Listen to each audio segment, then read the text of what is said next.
கன்னி, அவசரப்பட்டா கேட்டது கிடைக்காது. இந்த ஜூன் 1 அன்னைக்கு குரு பகவான் உங்க ராசிக்கு, அதாவது உங்களுடைய ராசிக்கு 11ஆம் பாவத்துல பயிற்சி ஆகக்கூடிய இந்த தருவாயில எந்தெந்த மாதிரி மாற்றங்கள் உங்களுக்கு வரப்போகுது அப்படின்றத நம்ம தொடர்ந்து பார்ப்போம். நம்மளுடைய சேனலை சப்ஸ்கிரைப் பண்ணாதவங்கள இன்னும் பார்த்துட்டு இருக்கீங்க அப்படின்னா மறக்காம சப்ஸ்கிரைப் பண்ணி வச்சுட்டு எங்களுக்கு சப்போர்ட் பண்ணுங்க. நீங்க எந்த ராசியில பிறந்தீங்க, என்ன நட்சத்திரத்துல பிறந்தீங்க அப்படின்றதையும் கீழே கமெண்ட் பண்ணீங்க அப்படின்னா நான் தெரிஞ்சுப்பேன்.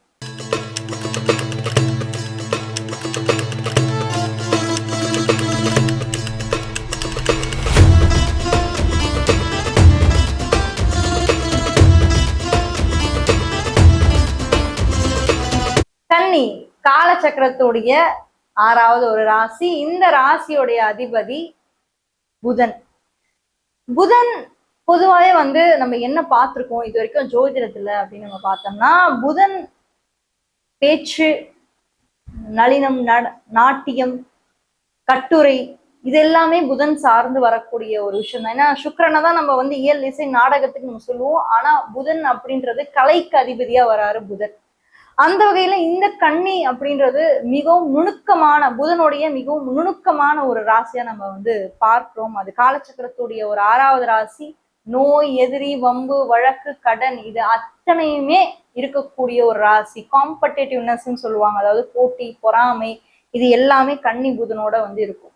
பட் இப்படி இருக்கக்கூடிய இந்த கன்னி ராசிக்கு அடுத்த ஒரு வருடம் குரு பகவான் 11ஆம் இடம் சொல்லக்கூடிய லாபஸ்தானத்துக்கு வரக்கூடிய இந்த தருவாயில மிக முக்கியமான வீடுகள்லாம் அவர் பாக்குறாரு. எங்கிருந்து பாக்குறாருன்னா 11ஆம் வீட்டுல இருந்து 3ஆம் வீட்டை பாக்குறாரு. அதாவது ராசிக்கு 3ஆம் வீடு அப்படின்றது என்னங்க ஜோதிடத்துல?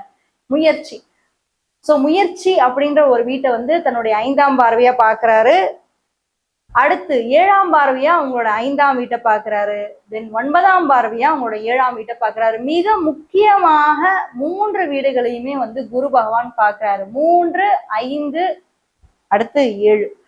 இதுல இந்த 5, 7 பாவங்கள் மிகவும் முக்கியமான ஒரு பாவம் நான் பாக்குறேன். இப்ப நீங்க 5ஆம் பாவம்ன்றது காதலுங்க, 7ஆம் பாவம் அப்படின்றது திருமணம்.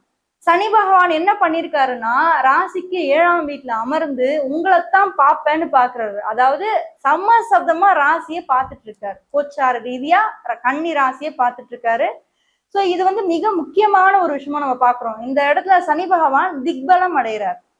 திக்பலம் அப்படின்னா ஒரு பிளானட் தன்னுடைய சொந்த இடமான 7ஆம் வீட்டுல அமர்ந்து ராசியை பார்க்கறதுன்றது திக்பலம் ஆகும்.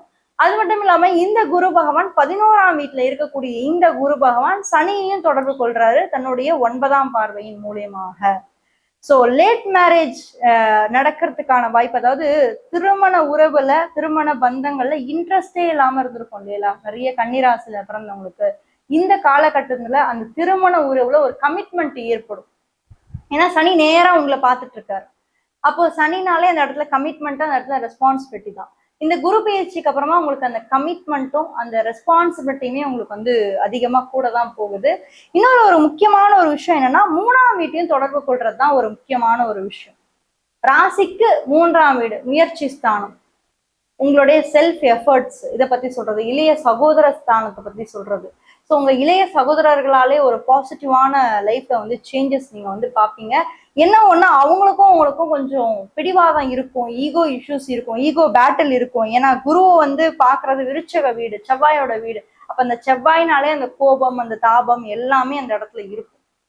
இது கரியர் குரோத்துக்கு எப்படி இருக்கும், கரியர் வைஸ்ல உங்களுக்கு நல்லா இருக்குமா, இல்ல ஏதாவது ஒரு தாக்கத்தை ஏற்படுத்துமா? அடுத்த ஒரு வருஷத்துக்கு நீங்க பாத்தீங்கன்னா கரியர்ல, பிசினஸ்ல இருக்கவங்களுக்கு ஒரு தாக்கத்தை கண்டிப்பான முறையில ஏற்படுத்தும். பெரிய அளவுல இன்வெஸ்ட்மெண்ட்ஸ் மட்டும் பண்ண வேண்டாம். ஏன்னா 11ஆம் இடம் லாபஸ்தானத்துல இருக்கக்கூடிய இந்த குரு பகவான் நீச்சமான 5ஆம் வீட்டை பாக்குறதுனால பெரிய இன்வெஸ்ட்மெண்ட்ஸுக்கு இந்த இடத்துல உங்களுக்கு பெரிய லாபம் கிட்டாது. நெக்ஸ்ட் ஒரு 1 இயருக்கு பெரிய இன்வெஸ்ட்மெண்ட்ஸ் எல்லாம் பண்ண வேணாம் கன்னிராசி. ஏன்னா ஒரு பக்கம் சனி 7ல இருக்காரு, அவர் வேற திக்பலம் அடைஞ்சு உங்க ராசியை பாக்குறாரு. ஸோ சனி 7ல இருந்து உங்க ராசியை பார்க்கும்போது ஏதோ ஒரு வகையில ரெஸ்ட்ரிக்ட் பண்ணிடுவாரு உங்களை. ஏதோ ஒரு வகையில உங்களை கட்டுப்பாடு, கட்டுக்கோப்பா உங்களை மாத்துறதுனால அந்த ரெஸ்ட்ரிக்ஷன்ஸ் உங்க மேல இருந்துட்டே தான் இருக்கும். ஒரு விஷயம் பண்ணணும்னு நினைப்பீங்க, இல்ல வேணாம் தள்ளி போட்டுடலாம், இது ஏதோ ஒரு தடை வர மாதிரி இருக்கு அப்படின்ற மாதிரிதான் அந்த தடைகளையும் தாமதங்களும் தான் உங்களுக்கு ஒரு 2 வருஷமா கொடுத்துட்டு இருக்காரு. பட் அந்த தடைகளையும் தாமதங்களையும் நீங்க உடைக்கணும் அப்படின்னா அது குருவோட பார்வை தான் நம்மளுக்கு ரொம்ப முக்கியம். இருந்தாலும் குரு பகவான் நீச்சமான சனியோட வீடை பாக்குறதுனால இன்வெஸ்ட்மெண்ட்கான டைம் பீரியடும் இது கிடையாது. அதை நீங்க மைண்ட்ல வச்சுக்கணும். இன்னொரு ஒரு முக்கியமான ஒரு விஷயம் என்னன்னு பாருங்க, கடந்த வருடங்களா குரு பகவான் உங்களுடைய 10ஆம் வீட்டுல இருந்தார். 10 அப்படின்றது ஒரு மனிதனுடைய கர்மஸ்தானம் அப்படின்னு சொல்லுவோம், ஜீவனஸ்தானம். ஜோதிடத்துல 10ஆம் இடம் அப்படின்றது ஜீவனஸ்தானத்தை பத்தி சொல்லக்கூடிய ஒரு ஸ்தானம். பட் இந்த இடத்துல குரு என்ன பண்றாருன்னா, அங்க மிக முக்கியமா நம்ம பார்த்தது ராகுவோட இன்ஃபுளுயன்ஸ்ல தான் இருந்திருக்காரு. கடந்த ஒரு வருடமாவே ராகு 6ஆம் வீட்டுல இருந்து 10ஆம் வீட்டுல இருக்கக்கூடிய இந்த குரு பகவானோட இன்ஃபுளுயன்ஸ் வந்து இருந்துட்டே இருந்துச்சு. பட் இப்ப இருக்கக்கூடிய அந்த டைம்ல ராகுவோட இன்ஃபுளுயன்ஸ் எதுவுமே கிடையாது. இப்ப குரு பகவானால தனித்து இயங்க முடியும். அதே மாதிரி ராகுவாலையும் தனித்து இயங்க முடியும். எந்த ஒரு கிரகத்தோடைய சேர்க்கையோ தொடர்போ பார்வையோ கிடையாது, இன்ஃபுளுயன்ஸுமே கிடையாது.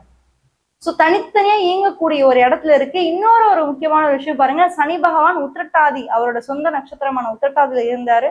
குரு அவருடைய சொந்த நட்சத்திரமான புனர்பூசத்துல கடந்துட்டு இருந்தாரு. ராகு கேது சதய நட்சத்திரம், கேது இப்ப இருக்கிறது மக நட்சத்திரம். ஸோ எல்லா கிரகங்களுமே பாருங்க ஒரு மாதிரி கார்மிக் பேட்டர்ன்ல தான் இருக்கு. கன்னிராசியை பொறுத்த வரைக்கும் 11ஆம் பாவம், அடுத்து 6ஆம் பாவம் ராகு கேது, அடுத்து சனி பகவான் 7ஆம் பாவம், அதுக்கப்புறம் 12ஆம் இடத்துல கேது. ஸோ கிட்டத்தட்ட ஒரு மாதிரி கார்மிக் பேட்டர்ன்ல தான் எல்லாமே அவங்கவுங்களுடைய சொந்த நட்சத்திரத்துல தான் இருந்தாங்க.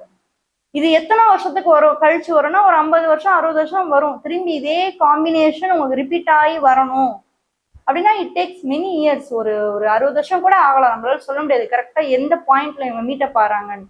பட் இவங்க இந்த ஒரு வருஷம் இருந்தது வந்து அவரவர் ஜென்ம நட்சத்திரத்துல சுய நட்சத்திரத்துல இருந்தது ஒண்ணுதான். ஸோ மொத்தத்துல கன்னிராசியை பொறுத்த வரைக்கும் இந்த ஒரு 1 இயர் எப்படி இருக்க போகுதுன்னா, மேஜர் இன்வெஸ்ட்மெண்ட்டுக்கான ஒரு டைம் பீரியட் இல்லை அப்படின்றத நான் வந்து தெளிவா சொல்றேன் உங்களுக்கு. ஸோ மேஜர் இன்வெஸ்ட்மெண்ட் நீங்க எதுவும் பண்ண வேணாம். மேரேஜ் அண்ட் ரிலேஷன்ஷிப்ஸ்ல உங்களுக்கு லேட் மேரேஜ் எல்லாமே ஒரு மாதிரி நிவர்த்தியாகி ஒரு ஃபாஸ்டா டக்குன்னு, ஏன்னா குருவோட பார்வை உங்களுக்கு இருக்கு, குருவலம் இருக்கு.